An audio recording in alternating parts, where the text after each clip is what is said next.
What's up everyone, Thralls here once again. I'm Necrotic Nick and I have an album review for you. So, one that I don't know if it was necessarily on my radar, but I heard a couple of tracks and I kind of wanted to check it out just because it's very interesting, was the newest album from Cloakroom, Dissolution Wave. This also comes out on the 28th of January on Relapse Records. This band formed in Indiana in 2012. This is their third full-length, and I've actually seen these guys before. It was years ago. Actually, I saw them open up for Pelican when they were, I think, doing their last tour. I don't know if they've toured since. They may have toured since then, but that means I missed it, and that means I'm upset now because I'm a huge Pelican fan. This is actually the show I got it at. And Cloakroom was a very interesting opener. Can't really say I got into them then, but hearing them now, I think I'm a little bit more open to it. Now, this is maybe one of those bands that isn't necessarily metal, but sort of like metal adjacent. This band is definitely a blend of a lot of different stuff. You have stoner, doom sort of metal. You also have shoegaze. You also have sort of like alternative in there and maybe some post-hardcore and post-metal. It's a lot of different stuff, and the overall result is quite an interesting blend of very atmospheric, sort of ethereal stuff with big doomy riffs. It's really kind of all over the place. I would say pretty much take Pallbearer, Thrice, My Bloody Valentine, and then maybe a band like Deftones or Quicksand, and then just stir the living shit out of that pot, and the band that emerges might be Cloakroom. This band sort of just kind of blends all that shoegazy atmosphere with heavy doom riffs, but the overall feel is very lush and atmospheric. While the opening track, Lost Meaning, kind of has like a big beefy stoner doom sort of tone to it, and the guitar tone in here is just massive, as well as the bass. The bass absolutely snarls on here. But then couple that with all the lush atmosphere with synths and strange guitar effects and very breathy vocals. There are no screams on here. There's not even really yells or anything like that. The overall feel is very peaceful. There's not a lot of like intensity to this, which kind of used to intensity considering I listen to a fuck ton of death metal, and this is actually kind of a welcome like palate cleanse because I kind of needed a break from it. While there is considerable heft to this guitar tone, the riffs they're playing are very melodic and again dreamy with the breathy vocals. There's some clean passages in the song, and this is kind of almost what you get on the entire album. There's definitely some stuff that deviates from it, but this is the overall feel. While it has heavier moments, it never comes across as like oppressive or aggressive. Like this is more peaceful and serene. And it's kind of an odd contrast because, again, that guitar tone is very heavy when it wants to be. Songs like Dissembler and Fear of Being Fixed are definitely some of the heavier tracks in here, and those definitely just echo like big stoner doom riffs, but again, sort of coupled with that light, airy sort of atmosphere that's all over here. A lot of it kind of remind me of the band Hum. Hum kind of did that weird post-hardcore alternative rock thing, and it really just kind of sounds similar to that, except with, you know, sleep covering it, because again, this stoner vibe just echoes throughout this whole album. Like when it comes down to the heavier sections, it gets huge. The massive droning riffs just kind of carry on throughout this. I don't think there's like a single palm muted chug on this. This is all about droning out on like big massive chords and single notes when it comes down to the heavier side. And the pace of this album is very slow, like not as in like this album takes forever to move along. The songs aren't super long, but it really doesn't break out into like a lot of up-tempo material. Dissembler has like sort of a mid-tempo sort of groove. It's kind of like a extra shoegazy version of Caius in some spots. And then Lambspring has sort of like a more up-tempo beat, but the song is kind of poppy, but not like in a bad way. Like it actually has like a cool like alternative rock hook to it that really just kind of got stuck in my head. And the atmosphere is very strange on that one. When you hear the opening clean melody that comes in on the guitars, there's this weird sort of bubbling synth, I think, behind it. It actually sounds like they sampled someone scuba diving. So I guess we can call it scuba gaze. I don't know. It's interesting though. It kind of sets up this really strange vibe that kind of is carried throughout this very catchy kind of pop rock song.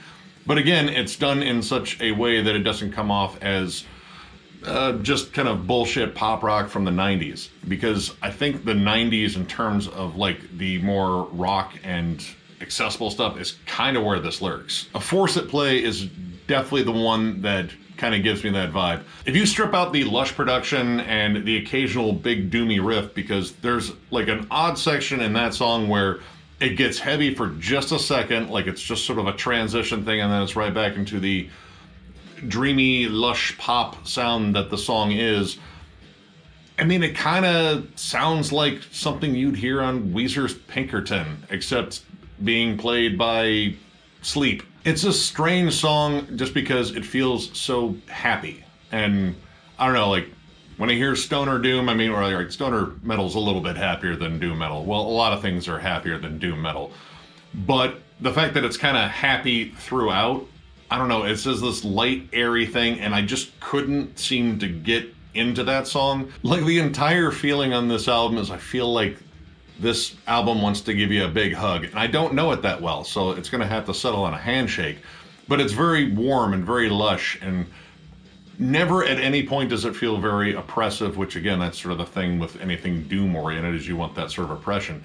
Even Fear of Being Fixed, while it is very heavy, those light, airy vocals kind of make it more peaceful, I guess. I mean, that's kind of a shoegaze thing. You kind of just drone on to like pleasant melodies, I guess. I don't know, I'm not a huge shoegaze fan, but this was an interesting mix. Listening to this reminded me of trying to explain Cloakroom to people that hadn't seen the band when I had actually seen them. I was like, oh, what do those guys sound like? Like, things, stuff. It's loud, but you know, it's not like headbanging loud. It's like, wow, that's really loud and oddly catchy, but I don't know, like, should I be depressed listening to this? I feel like I should be depressed, but it doesn't feel necessarily depressing. This blend of different elements on here is a little haywire for me, but I kind of like it. And honestly, going through this entire album, the song that I really latched on the most is the softest song on here, Doubts.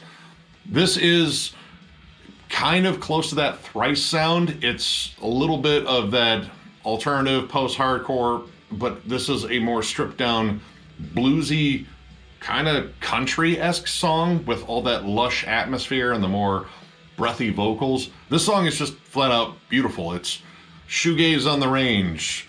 I got those shoegazy blues. I don't know what to call it, but it's really good. It feels very earnest and very heartfelt, which honestly, I would say that kind of carries on throughout this, but the fact that everything is stripped back, this is cleaner tones, bluesier licks, some sort of kind of country-ish moments on there, like kind of the stuff that, you know, Brent Hinds squeezes in on Mastodon songs.